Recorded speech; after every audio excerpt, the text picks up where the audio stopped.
de presse du ministre de l'Immigration, Jean-François Roberge, concernant la planification pluriannuelle de l'immigration 2026-2029. Monsieur Roberge, je vous laisse la parole. Merci bien. Merci tout le monde. Bonjour. Content de vous retrouver. Tout d'abord, je veux saluer mon équipe, particulièrement la sous-ministre, son équipe, l'équipe du cabinet, à mes deux adjointes parlementaires et gouvernementales, députés de Vimont, députés d'Iberville, tous les députés de toutes les formations politiques qui ont travaillé aux consultations. Ça a été un bel exercice. On a fait un exercice de consultation qui, pour la première fois, visait l'immigration permanente et l'immigration temporaire. Je pense que c'était nécessaire de le faire. On l'a fait de belle manière, sans tourner les coins ronds. On a reçu plus de 140 mémoires. On a entendu plus de 75 groupes et experts en plus de 3 semaines de consultation.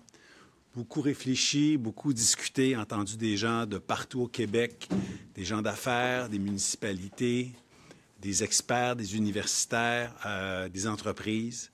Et on a vu toute la complexité de la planification d'une immigration en tenant compte des seuils permanents et temporaires, mais tout le potentiel humain aussi qui a à continuer de grandir comme nation avec l'arrivée des nouvelles personnes sur le territoire québécois, parce que l'immigration, ça demeurera toujours une force, un levier essentiel pour assurer le développement économique, le développement social au Québec, pour assurer une démographie qui est forte, une occupation du territoire, puis aussi une capacité de recherche. On l'a entendu dans les consultations, une capacité de recherche dans nos universités au cycle supérieur.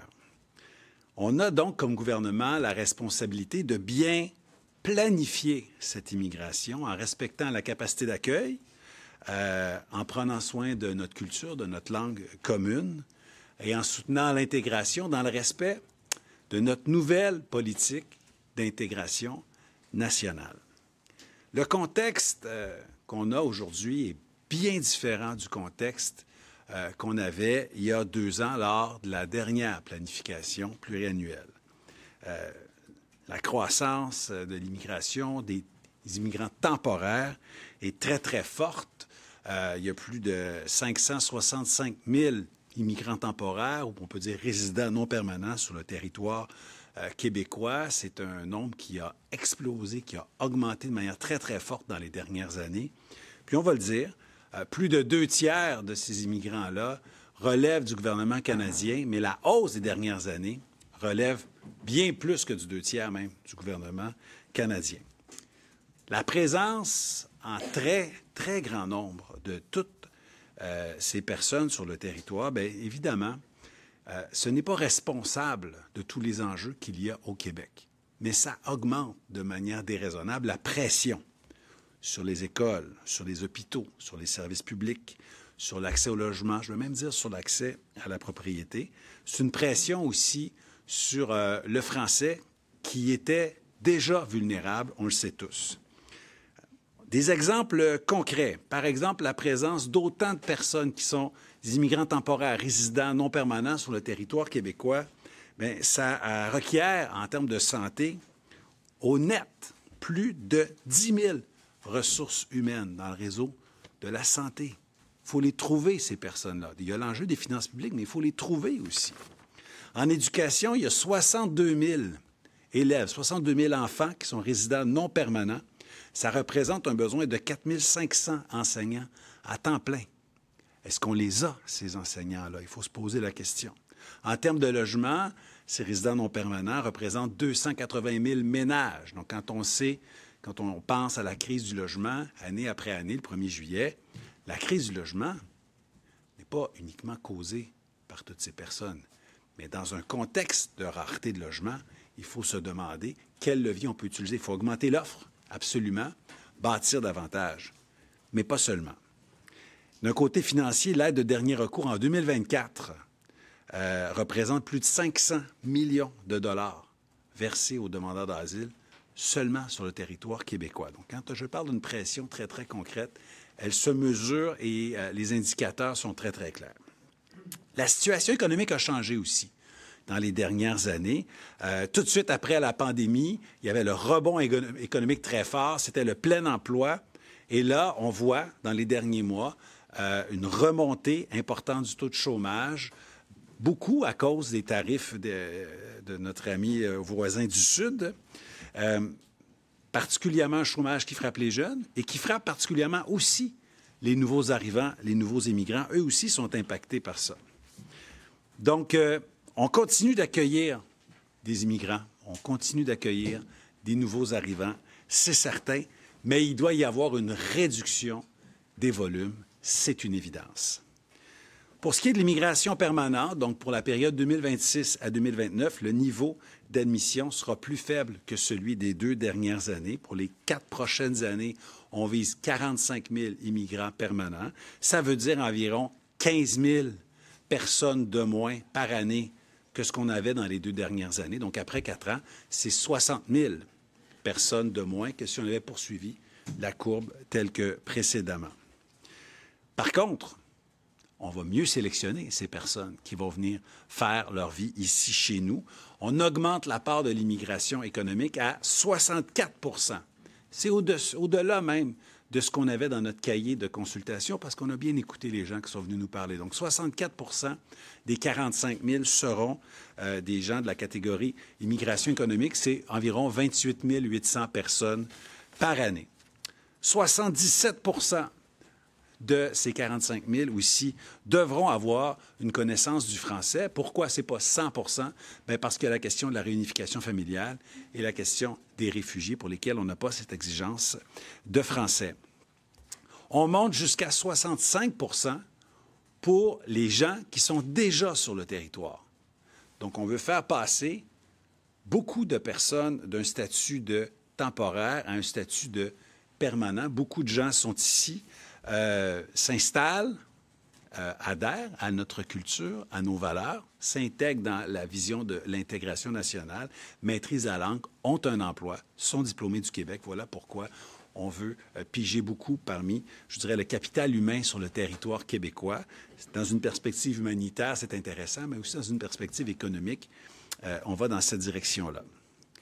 Donc, avec ces chiffres, un plus grand nombre de travailleurs étrangers temporaires dans nos régions pourront accéder à la résidence permanente. Je pense que le milieu économique, particulièrement le milieu économique régional, peut être rassuré de cette orientation importante.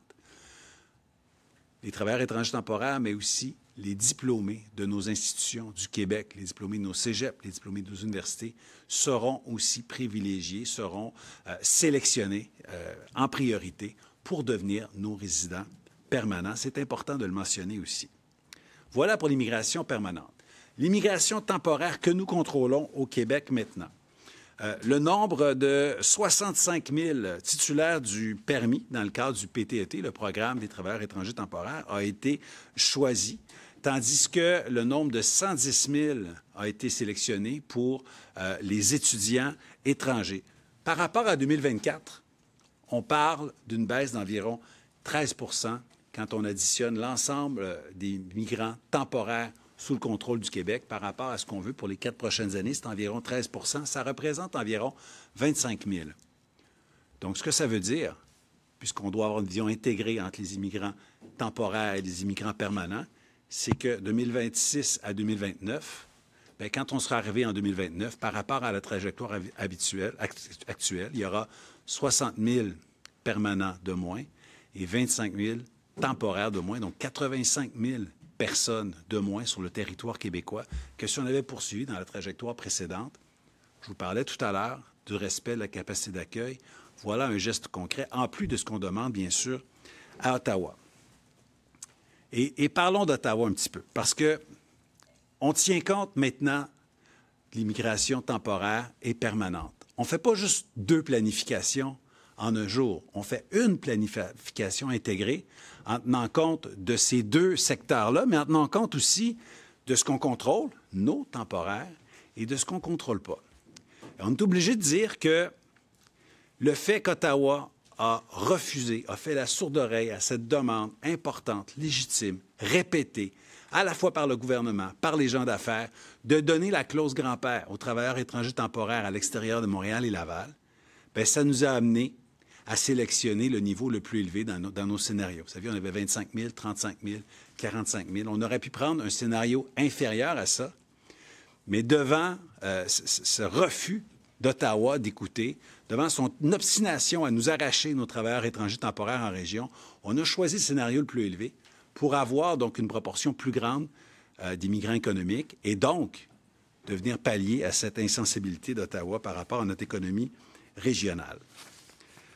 On garde l'orientation, évidemment, cependant, de réduire les demandeurs d'asile et de mieux les répartir à travers le Canada, de réduire de la part d'Ottawa les gens qui relèvent du PMI, le Programme Mobilité internationale, et on vise cette réduction-là jusqu'à 200 000, surtout à Montréal et à Laval. Pourquoi?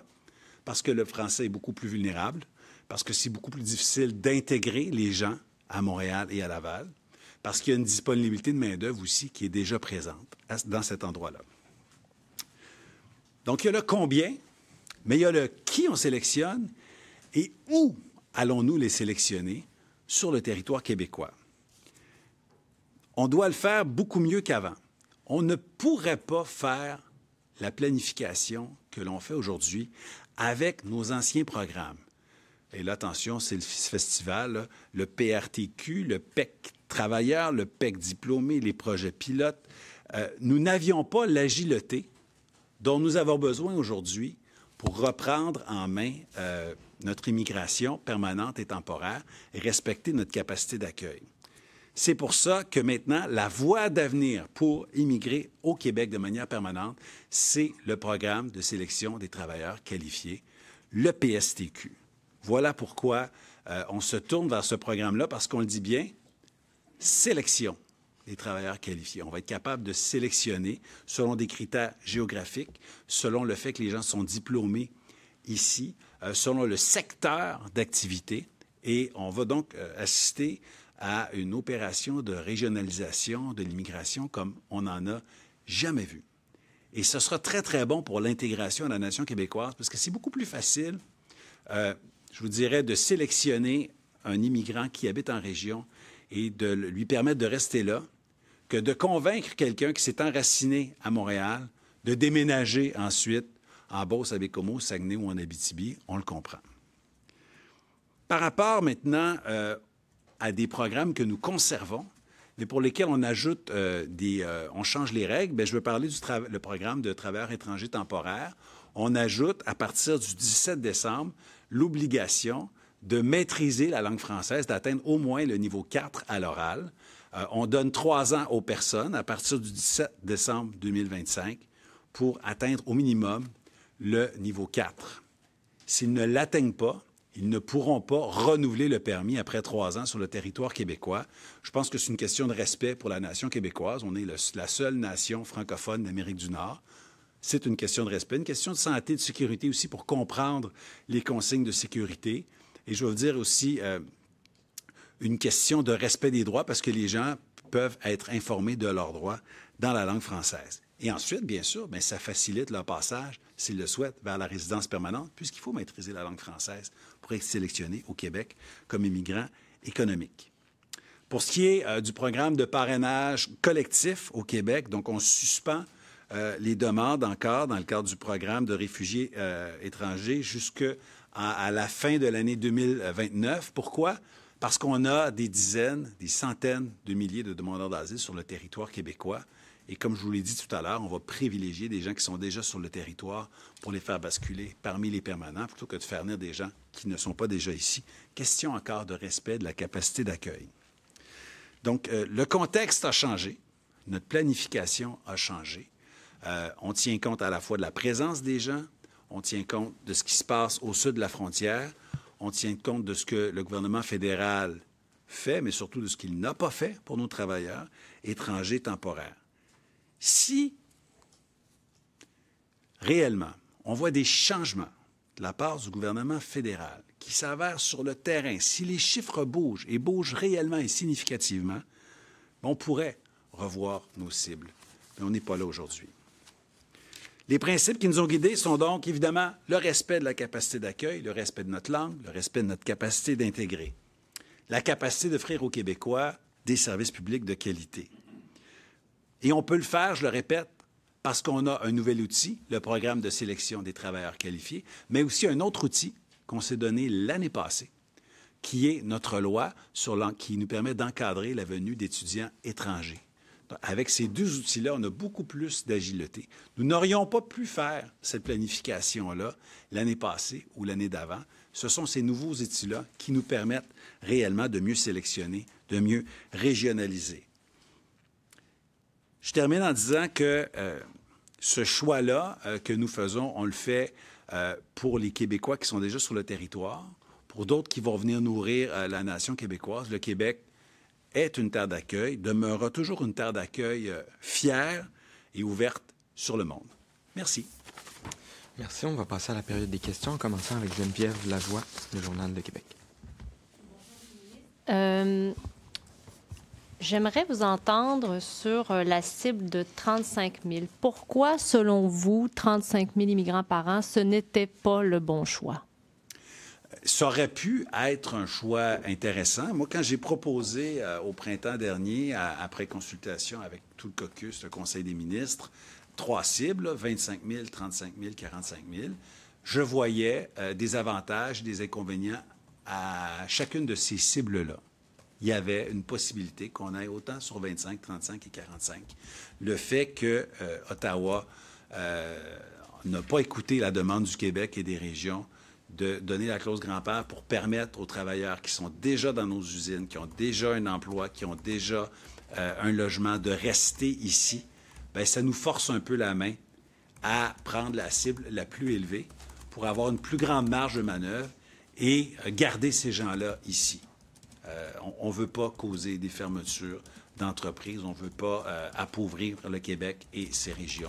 Donc, voilà pourquoi on est allé avec le 45 000. Donc, ce serait, si je comprends bien, ce serait quoi, irresponsable, une cible de 35 000 dans l'état actuel des choses? Bien, je vois que vous prenez la cible du Parti québécois qui est à 35 000. Bien, ce sera à lui à la justifier, sa cible de 35 000. Puisqu'on va dans cette direction-là, je dois vous dire qu'on a une grande préoccupation pour nos régions et l'occupation du territoire. Et notre cible de 110 000 étudiants étrangers, qui est une stabilisation par rapport à ce qu'on a mis dernièrement, on la garde vraiment en pensant à nos établissements collégiaux et universitaires en région. Le Parti québécois voudrait réduire ça. Il voudrait couper 60 000 étudiants étrangers pour aller à 50 000. Moi, j'aimerais ça l'entendre là-dessus pour savoir quel programme il veut fermer en région, pourquoi il veut empêcher des gens de se former près de chez eux, de décrocher un emploi et de continuer d'habiter le territoire, parce que c'est impossible de garder ouverts nos cégeps en région, nos universités en région et l'ensemble des programmes en région avec la cible du Parti québécois pour les étudiants étrangers. C'est impossible. D'ailleurs, le président du BCI, le Bureau de coordination interuniversitaire, a qualifié la proposition péquiste de catastrophique. Je cite François Legault, il n'y a pas si longtemps, qui disait que 50 000 immigrants et plus, c'était suicidaire pour le français. J'aimerais savoir maintenant, vous, comment vous qualifiez 45 000 immigrants par an pour l'effet sur la langue française? Bien, je pense que c'est tout à fait raisonnable, le 45 000. Mais je vous dis, le chiffre, c'est intéressant. Combien? C'est intéressant combien. Mais concentrons-nous aussi sur qui on sélectionne et où habite-t-il? On sélectionne qui? Bien, des gens qui parlent français, qui travaillent au Québec, qui sont diplômés au Québec et qui, bien souvent, habitent en région. Donc, la francisation et l'intégration à la nation seront beaucoup plus faciles avec notre sélection de qui on sélectionne et où sont-ils. Merci. Philippe Rodrigue Comeau, Cogeco. Ministre, sur le 13 là, juste pour bien comprendre, là, oui. La baisse sur 4 ans, c'est vraiment Montréal, Laval, et ça ne touchera pas les autres régions? La réduction de 13 là, vous faites référence à nos cibles de réduction des migrants temporaires qui touchent nos travailleurs étrangers temporaires et les étudiants étrangers. Pour les étudiants étrangers, je vous dis que c'est à peu près une stabilisation par rapport à ce qu'on a fait. On a connu une baisse en ce moment, même au-delà de ce qui était souhaité, parce que, bon, encore une fois, c'est le gouvernement fédéral qui a envoyé un message particulier des universités. Il l'a encore envoyé, là. Sincèrement, là, ce qu'Ottawa a annoncé hier, ça annonce un peu des jours difficiles pour le recrutement d'étudiants étrangers parce qu'ils parlent au nom de tout le Canada. Puis, ils annoncent des baisses très, très, très importantes d'étudiants étrangers, alors que nous voulons une stabilisation. C'est un jeu dangereux que joue Ottawa. Mais les étudiants, les travailleurs étrangers temporaires, c'est évident que cette réduction-là doit s'opérer à Montréal et à Laval. Et je comprends un peu où vous allez avec le PSTQ. En quoi le PEC était vraiment mauvais et il fallait absolument s'en débarrasser? C'est que ça ne vous permettait pas d'être aussi précis dans la sélection des nouveaux arrivants? Bien, l'enjeu, je ne qualifierais pas de mauvais. Je dis simplement que la situation a changé et que le programme de sélection des travailleurs qualifiés nous donne beaucoup plus d'agilité gouvernementale. Et il nous permet de sélectionner des gens qui réellement travaillent. D'abord, ils ont un diplôme, oui, pour les diplômés du Québec, mais ils travaillent, ils ont un emploi, et on peut y aller aussi par secteur d'emploi. Donc, je pense d'avoir ces critères-là, d'avoir quelqu'un qui a un emploi, qui est diplômé, puis même que cet emploi-là est en besoin de main-d'œuvre, qui est dans des milieux stratégiques, bien, je pense que c'est plus d'agilité. Vous savez, si on accueillait 150 000 personnes par année, bien, pas besoin de sélectionner, tout le monde rentre.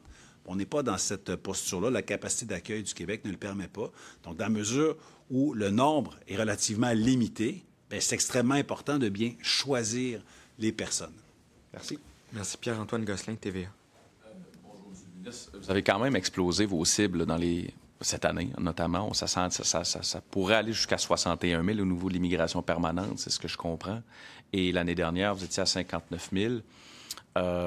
Qu'est-ce qui vous permet de croire dans ce que vous proposez dans votre planification que vous allez atteindre et ne pas dépasser vos objectifs? D'abord, deux choses. Parce que vous tapez beaucoup La planification pluriannuelle de ma prédécesseur disait 50 000 immigrants, disons, réguliers. Puis il y avait le hors-seuil à côté pour le PEC diplômé. Donc, c'était prévu qu'à côté du 50 000, c'était annoncé, c'était dans tous les cahiers, qu'il allait avoir des chiffres au-delà du 50 000. Cette année, ça va monter entre 61, peut-être un peu plus que ça. C'était annoncé. C'est pas un dérapage dans ce cas-ci. Par contre, on pouvait difficilement préciser combien de personnes allaient être dans le PEC, parce qu'il y a le caractère automatique dans le PEC. Avec le programme de sélection des travailleurs québécois, on va être capable d'être sur la cible. On va faire plusieurs rondes d'invitations et à chaque fois, on pourra voir combien de personnes réellement se prévalent de cette invitation-là, combien de CSQ, le Certificat de sélection du Québec, on donne à chaque année. Et je pense qu'on va pouvoir être vraiment sur la cible. Donc, notre orientation de 45 000 par année pour les 4 prochaines années, elle pourra être suivie là, à quelques centaines près, mais on ne dépassera pas de 3, 4, 5 000, 10 000, là, ça n'arrivera pas. Vous tapez beaucoup sur Ottawa, sur le fédéral, pour expliquer notamment votre cible des prochaines années au niveau permanent. Vous avez eu des discussions, je présume, entre autres, avec l'immigration au niveau fédéral. Est-ce qu'on vous explique pourquoi on ne tient pas compte de la réalité régionale du Québec? Je ne sais pas comment ils font pour faire fi comme ça à des réalités régionales du Québec. Je l'exprime aujourd'hui très clairement, mais j'imagine qu'ils ont accès à des revues de presse, là, mes amis à Ottawa. Là. Tout l'été, c'était pas orchestré par le gouvernement. Là. On voyait tout l'été et tout l'automne des gens d'affaires qui sortaient pour dire, écoutez, vous m'arrachez mes travailleurs, je ne serai pas capable de remplir mon carnet de commandes. Si je ne suis pas capable de remplir mon carnet de commandes, bien, je vais peut-être être obligé de mettre à pied aussi des Québécois parce que j'y arriverai pas. C'est déplorable. On a cette capacité à s'adapter au Québec. On l'utilise. Voilà, le Parti québécois, lors de la période de questions tout à l'heure, voulait se poser en victime. Dire, pauvre nous, Ottawa ne nous considère pas. Bon, moi, je vois qu'Ottawa n'a pas bougé. Puis je pense qu'on utilise nos leviers au Québec. Être nationaliste, c'est pas juste blâmer Ottawa. Être nationaliste, c'est prendre les moyens pour prendre soin du Québec. C'est ce qu'on fait. Merci, Hugo Pilon-Larose. La presse? Sur le PEC, M. Roberge, pourquoi est-ce que c'était un problème fondamentalement que ce programme-là soit très populaire et qu'il faisait en sorte justement que la cible, le chiffre était dépassé? Bien, c'est difficile de contrôler les arrivées dans un programme où la délivrance du certificat de sélection du Québec est automatique. Donc, à ce moment-là, c'est comme si on avait peu de contrôle sur le nombre de personnes qui allaient se prévoir de cette sélection automatique. Mais ma question, c'est pourquoi est-ce un problème, justement, considérant que ces gens sont des personnes présentes au Québec, qualifiées au Québec, dans le cadre des travailleurs dessus du volet de travailleurs du PEC avaient des jobs, qu'on parle de 10 000 et non pas de centaines de milliers comme les immigrants temporaires qui peuvent ajouter une lourdeur sur les services publics et toutes les autres choses que vous avez énumérées tantôt. Pourquoi est-ce que ça, aux yeux du gouvernement, c'est un problème? C'est juste parce que ça faisait en sorte que votre chiffre n'était pas respecté sur l'immigration permanente, puis là, on dirait que c'est comme une tâche sur le tableau? Ou... Moi, je vais commencer par dire que les étudiants étrangers diplômés de nos institutions du Québec, là, ça demeure parmi les immigrants, je vous dirais, les mieux cotés dans le PSTQ, le nouveau programme. Ça demeure des immigrants de choix et ils seront très nombreux à être sélectionnés dans le cadre du nouveau PSTQ. Très nombreux. Ce qu'il y a d'intéressant avec le nouveau programme, c'est qu'on y va par secteur d'emploi, puis on s'assure que ces personnes-là ont un emploi. Puis en plus, on peut mettre le critère de la région de résidence, de la région du travail. Donc, il me semble que dans une perspective gouvernementale, quand tu veux t'assurer d'une régionalisation, t'assurer que les gens viennent contribuer économiquement, de savoir où ils résident et est-ce qu'ils travaillent, c'est la base. C'est la base. Donc, je ne dirais pas que le PEC, c'est un mauvais programme. Je dis simplement que le PSTQ, c'est un meilleur programme. Donc, disons, un étudiant étranger qui gradue de McGill, il a peu de chances d'avoir son PSTQ? Je ne dirais pas ça. D'abord, par contre, il doit maîtriser la langue française. Il y en a des ressortissants, par exemple français, qui vont étudier à McGill, qui maîtrisent très bien la langue française. Donc, ils auront des points pour la langue française. On ne prendra pas que des diplômés du Québec à l'extérieur de Montréal. À Montréal, on a le cœur de beaucoup d'universités. Écoute, on a McGill, on a Concordia, l'Université de Montréal, l'UQAM, des pavillons même de l'UQAC.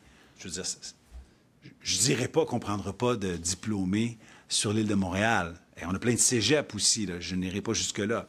Pour ce qui est des travailleurs étrangers temporaires qui vont passer vers la résidence permanente, oui, on va y aller simplement à l'extérieur de Montréal et Laval.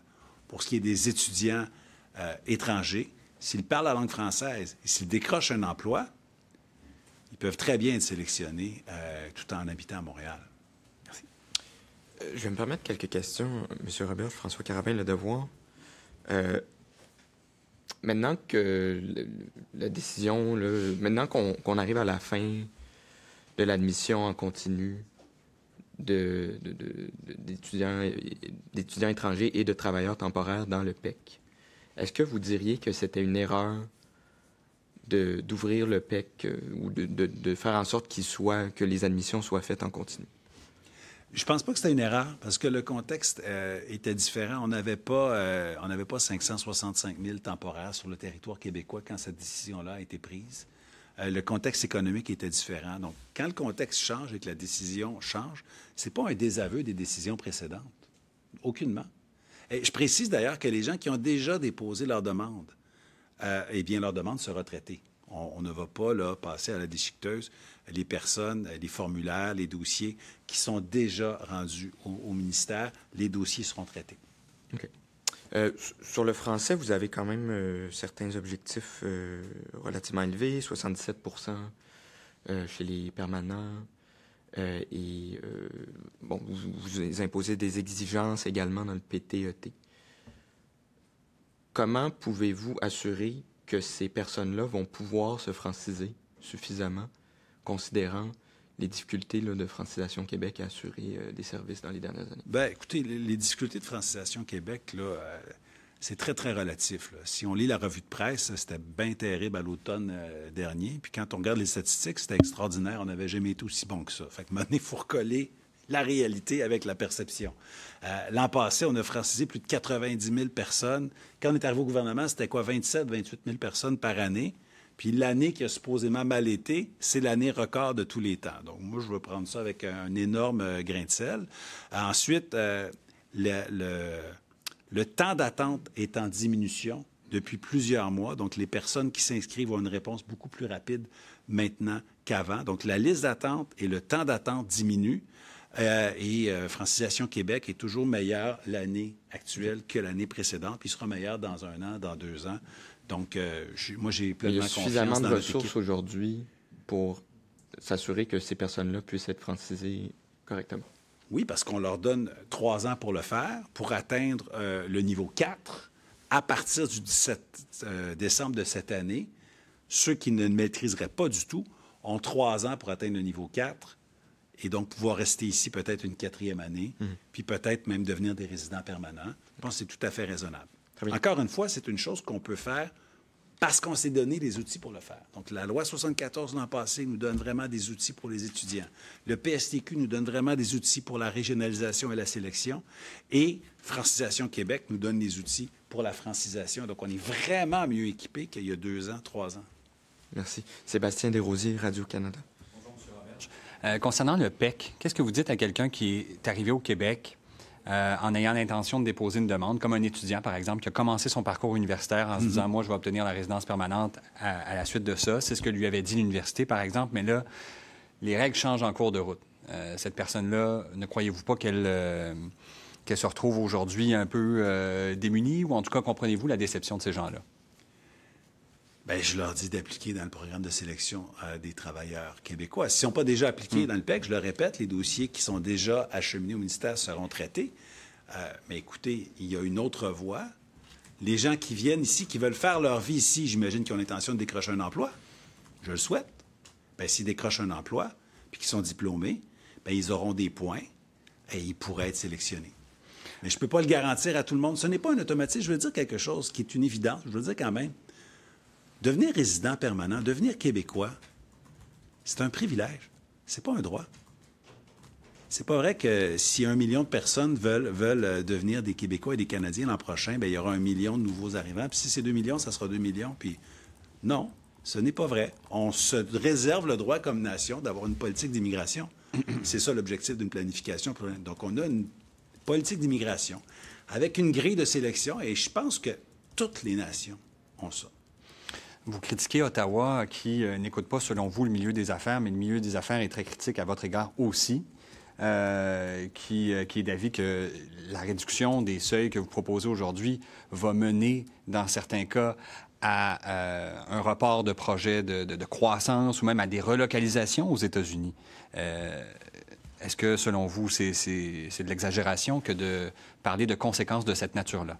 Bien, je leur rappelle aux bonnes paroles de Charles Milliard, qui était président il n'y a pas si longtemps de la Fédération des chambres de commerce du Québec, qui disait « Moi, je n'ose pas me prononcer sur les seuils parce qu'il n'y a pas de logement. Donc, c'est bien beau de faire venir des gens, mais s'il n'y a pas de logement, on ne peut pas se prononcer là-dessus. » Donc, ça, c'est l'aspirant-chef au Parti libéral, qui était leur représentant à toutes les chambres de commerce, il y a quoi, à peu près 1 an. Donc, j'imagine qu'ils sont encore d'accord avec eux-mêmes à cet égard-là. Donc, la capacité d'accueil, on doit la respecter. On ne peut pas y aller à l'infini. Donc, nous, on a une politique qui est raisonnable, avec un axe résolument économique, avec un engagement qu'ils n'ont jamais entendu d'aucun ministre de l'immigration avant aujourd'hui, de dire « Nous prenons cette orientation avec ce nouveau programme PSTQ de donner la permanence à beaucoup de travailleurs étrangers temporaires, puisqu'Ottawa ne bouge pas. » Donc, cet engagement que je dis aujourd'hui, là, ils ne l'ont jamais eu avant. Puis peut-être une précision juste sur le personnel de santé qui a été recruté, par exemple, grâce à des missions à l'étranger. Qu'est-ce que vous faites pour vous assurer de garder ces personnes-là sur le territoire québécois puis faire en sorte que ces personnes-là ne se retrouvent pas obligées de faire leur valise parce que leur permis de travail n'est pas renouvelé? C'est difficile pour moi d'y aller cas par cas, mais les 4 volets du PSTQ nous permettent de sélectionner. Là, je pense en particulier au volet 3, si vous parlez, par exemple, des infirmières. Le volet 3, ce sont des personnes, mon Dieu, comment ça s'appelle, qui sont membres d'un autre professionnel, à tout le moins. Volet 3, profession réglementée. Voilà. Et donc, à ce moment-là, il y a un critère et ça donne des points. Dans le bon volet, selon le profil, on peut obtenir beaucoup de points et être sélectionné. Et c'est sûr que, et d'ailleurs, on n'a pas une vision dogmatique mur à mur.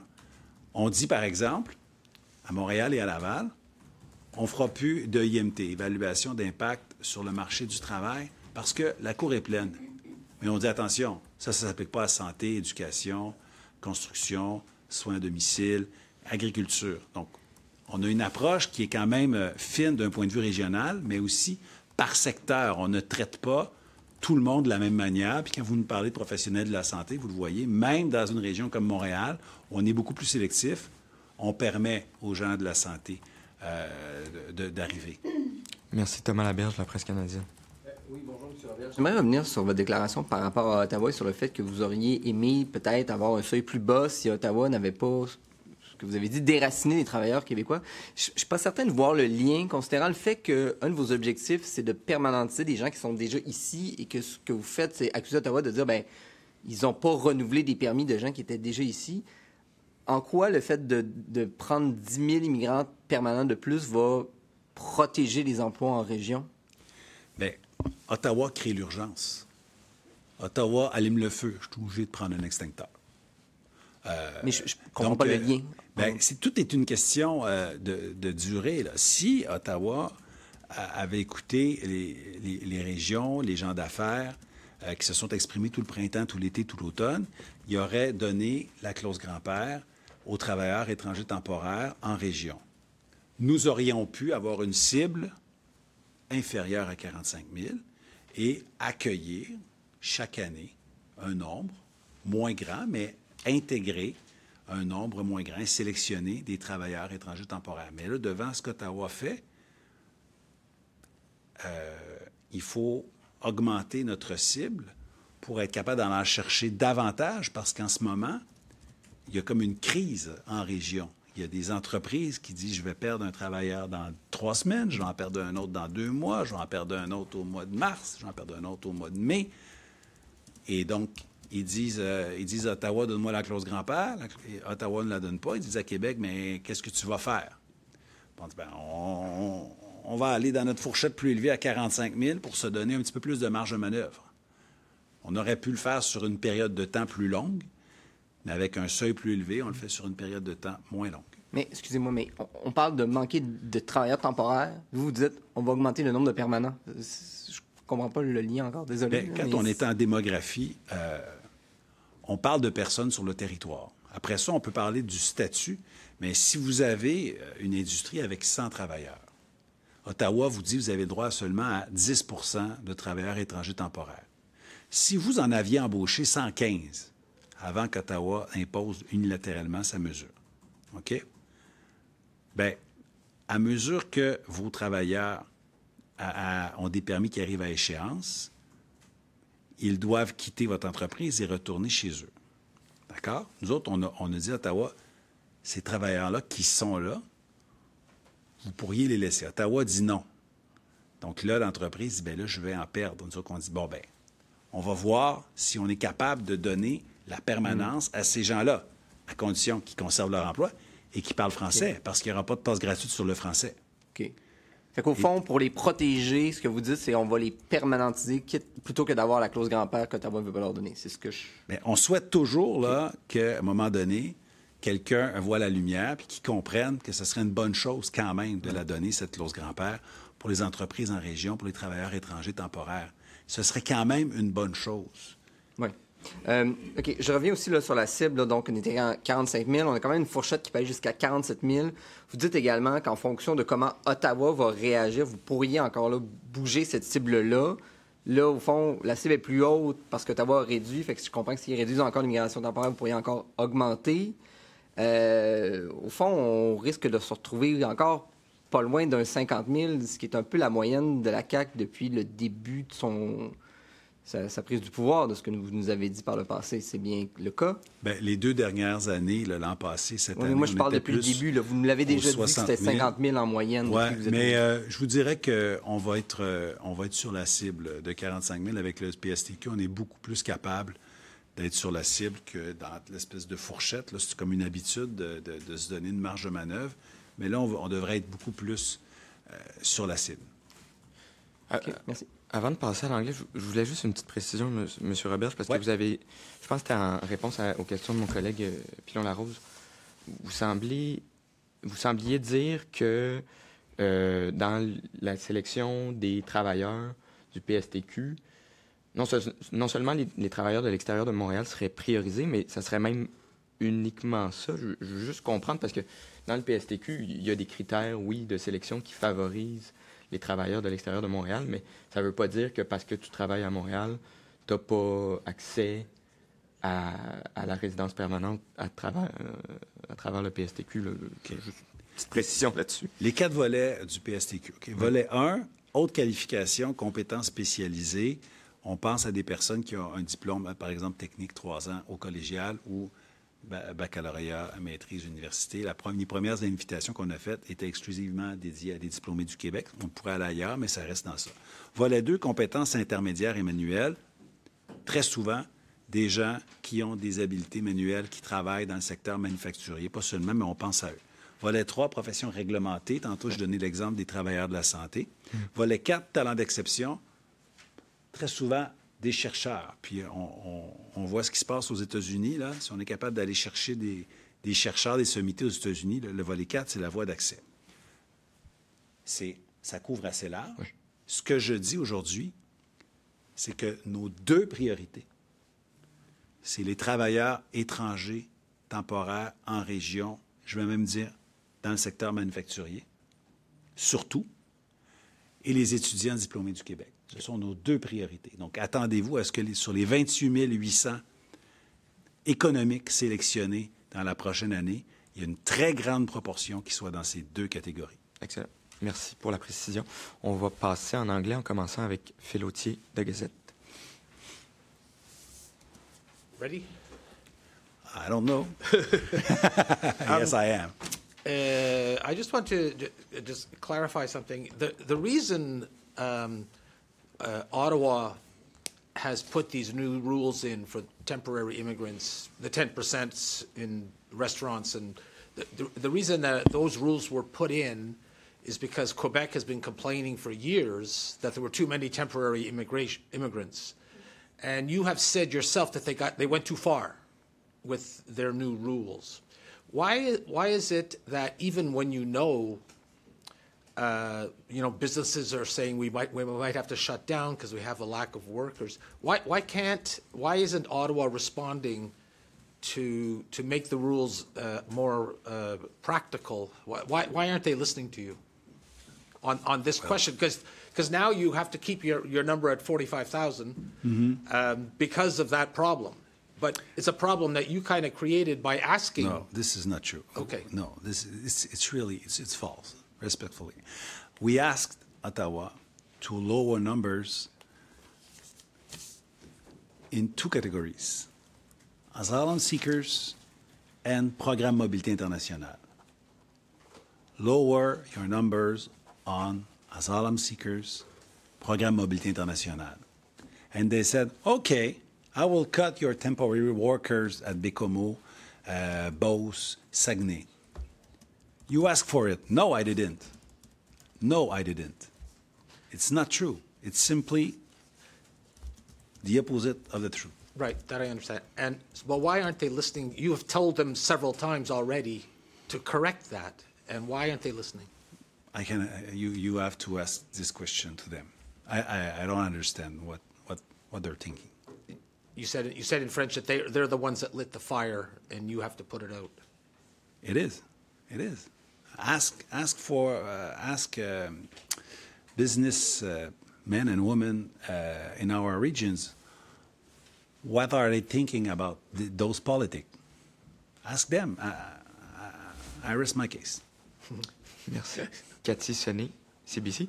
Just a clarification. When you say that Ottawa caught temporary foreign workers in Bécomo and in other regions, so they caught in your program, PTET? Yeah. Okay, and not what you asked for, the PME?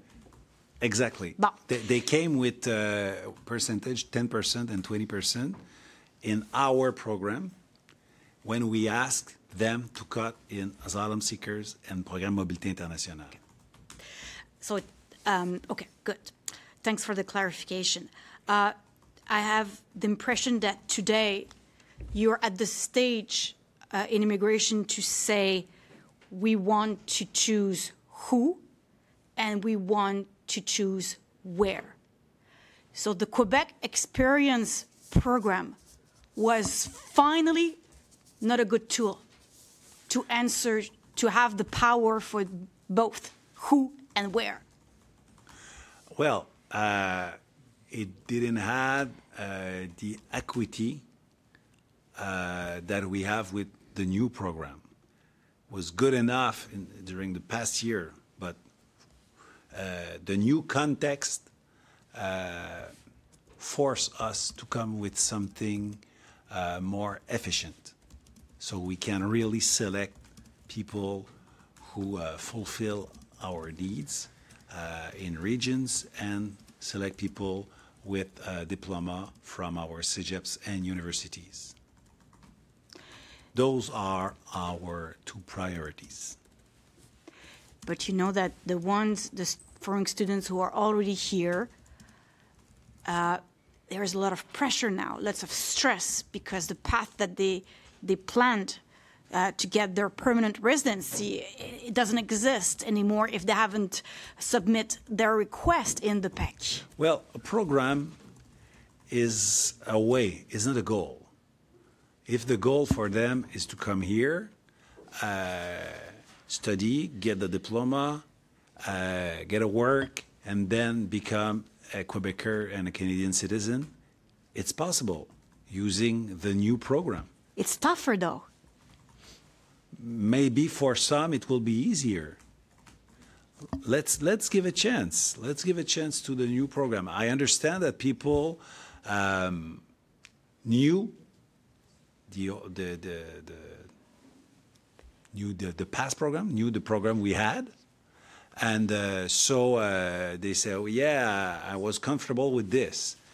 And it's normal when you come with something new, people can say, well, I'm not sure, I have some questions. This is normal, I understand that. But it's normal for a government, for a nation, to select the people to fulfill their needs. And I'm saying it again, choosing from people who gets their diploma here is one of our two priority. We have two priority, and students getting their diploma and getting a job is one of our two priority. Merci. Okay. On va finir en anglais avec Swida Rassi, CTV. Yeah. I just want to go back to, you explained in French about the temporary workers have to have a level of French in order to stay. Can you just kind of repeat that again in English? Yeah. The program that we have here in Quebec is the programme de travailleurs étrangers temporaires. Is a really good program. People who arrive here in Quebec doesn't have to speak French at first. It's better, but they can arrive here and get a job, start to work, even if they don't speak French at first. But what we're saying right now is that from 17th of December 2025, we implement a new rule. If they want to stay here more than 3 years, they have to learn French to the level 4 of our levels. It's not the right way to say it. I'm sorry, but they have fluency. They have to. Thank you very much, Philip. They have to achieve the level 4 of the fluency in French. So maybe better than my English, and I'm not sure about that. Ask CTV. I think it's important that if they want to stay here more than 3 years, it's a lot. It's a huge commitment to Quebec and to the Quebec nation. So if they love it here, fine. but they have to learn French, and I think it's normal. Imagine I want to go in England, stay like 5 years, 7 years. Well, I don't want to learn English. I want to go in Germany, stay there 4 years, 5 years, 6 years. I don't want to learn German language. You know, it's simply normal to say that if you want to live in a French nation, we give you free lessons. We give you 3 years, but you have to learn French. But what if they don't get to that level? Is there like a grace period where they can retake a test, or is it... The grace period is 3 years. C'est ce qui met fin à cette conférence de presse. Merci beaucoup. C'était mauvais signe, les gens partaient pendant. Il y a des